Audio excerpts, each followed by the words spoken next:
Perkenalkan, nama lengkap saya Maria Elvina Todang. Saya mahasiswi Stipas Santu Sirilus Ruteng, semester 2, ruangan 1. Pada kesempatan ini, saya akan menjelaskan materi tentang harmonisasi hak dan kewajiban negara dan warga negara. Yang pertama, saya akan menjelaskan latar belakang wacana harmonisasi hak dan kewajiban negara dan warga negara.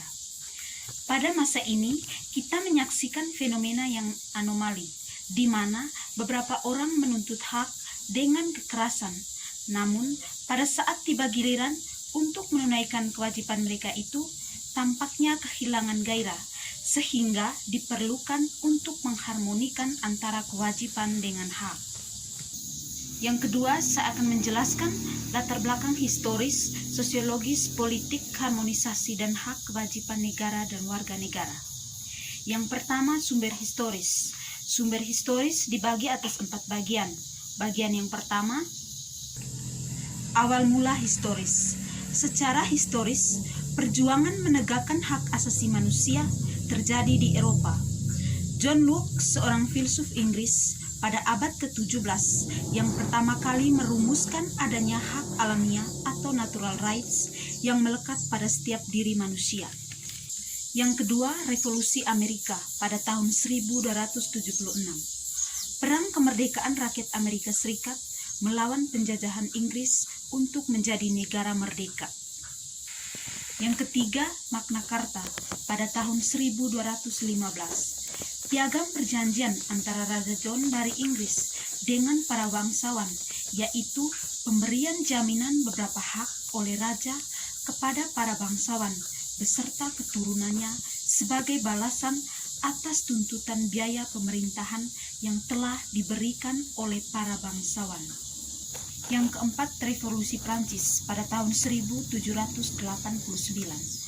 Bentuk perlawanan rakyat Prancis kepada rajanya Louis ke-16 yang telah bertindak sewenang-wenang dan absolut yang menghasilkan pernyataan hak-hak manusia dan warga negara.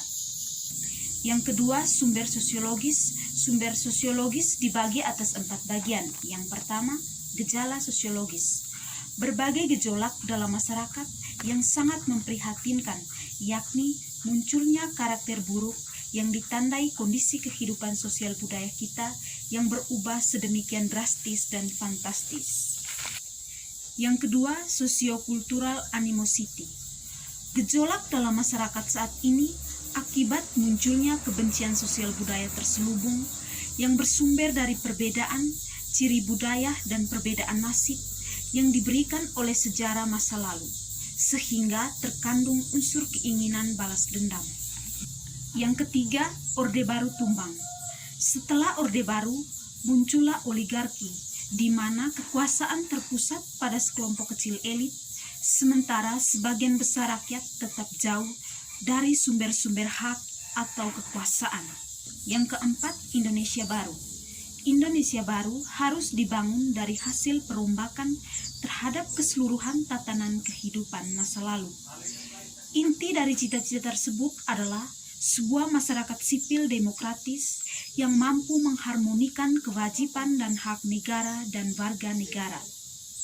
Yang ketiga, sumber politik. Proses dan hasil perubahan Undang-Undang Dasar tahun 1945 yang terjadi pada era reformasi. Pada awal era reformasi atau pertengahan tahun 1998, muncul berbagai tuntutan reformasi di masyarakat. Tuntutan tersebut disampaikan oleh berbagai komponen bangsa, terutama oleh mahasiswa dan pemuda. Salah satunya tuntutan untuk mengamandemen Undang-Undang Dasar Negara Kesatuan Republik Indonesia tahun 1945 karena amat berkaitan dengan dinamika penghormatan dan penegakan hak asasi manusia di Indonesia. Yang ketiga, saya akan menjelaskan esensi dan urgensi harmonisasi hak dan kewajiban negara dan warga negara. Yang pertama, agama, di mana negara menjamin kemerdekaan tiap-tiap penduduk untuk beragama.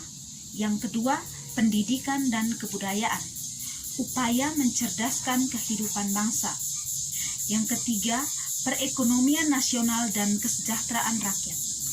Penerapan asas kekeluargaan dalam perekonomian nasional untuk memberikan manfaat bagi rakyat banyak. Yang keempat, pertahanan dan keamanan. Pelaksanaan sistem pertahanan dan keamanan rakyat semesta, TNI dan Polri sebagai komponen utama dari rakyat sebagai kekuatan pendukung.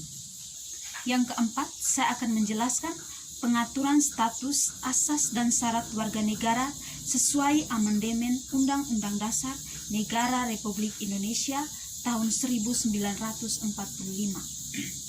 Yang pertama, status. George Jelinek mengemukakan ada 4 macam status warga negara.